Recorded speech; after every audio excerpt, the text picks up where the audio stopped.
As the global population continuously increases, water sanitation becomes a significant issue across developing countries.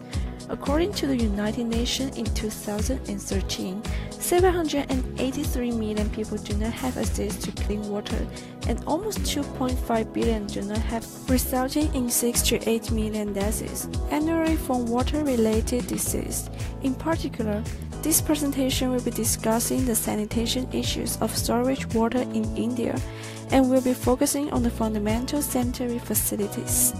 Clean water are necessary to maintain people's basic health level. It has been a significant issue in developing countries such as India. Research by Cyberman et al. In 2013 has reported that in some slums in Mumbai, people have been using water from non-governmental providers, and it has been reported that a staggering 60% of the population in Mumbai that was sampled by researchers did not have any attempt of water purification.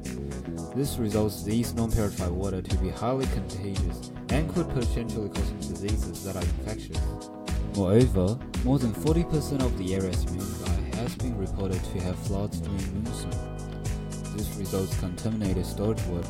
Research has also argued that 99% of the population in Mumbai is required to regularly purchase drinking water, and 55% of its population are only able to access water resource every 3 days or even longer.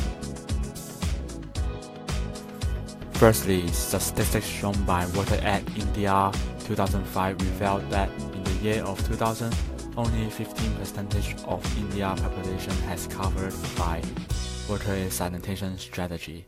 They need to rise to 53% before 2015.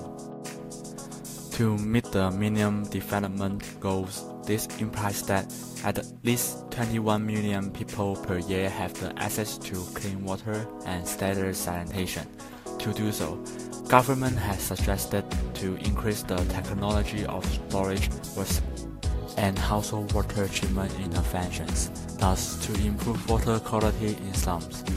This could potentially lead to the because due to 50% of water being contaminated at a season.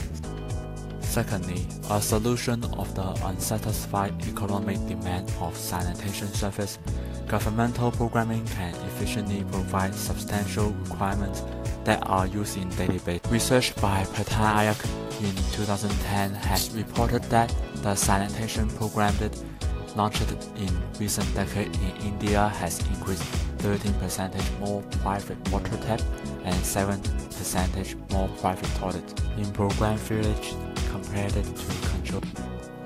As a chain benefit from the increased private sanitation needs, households covered by governmental sanitation program have saved a significant amount of cash that could benefit their overall economy.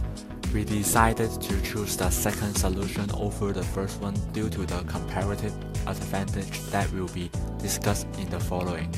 From observing the first solution to the issue, we noticed that the solution does match the current major implication, which is storage.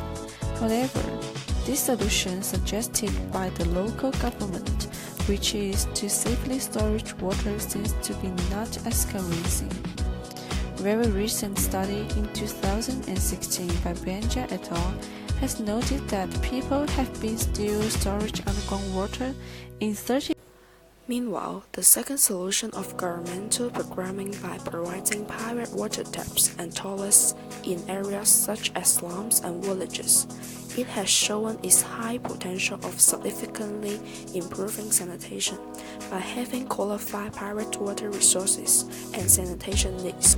Residents can not only prevent the risk of contamination of sharing water taps and toilets from unreliable providers, it is also economically beneficial that residents could no longer having the need to pay extra for daily.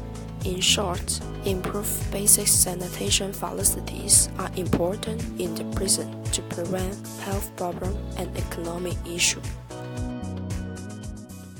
Created using Powtoon.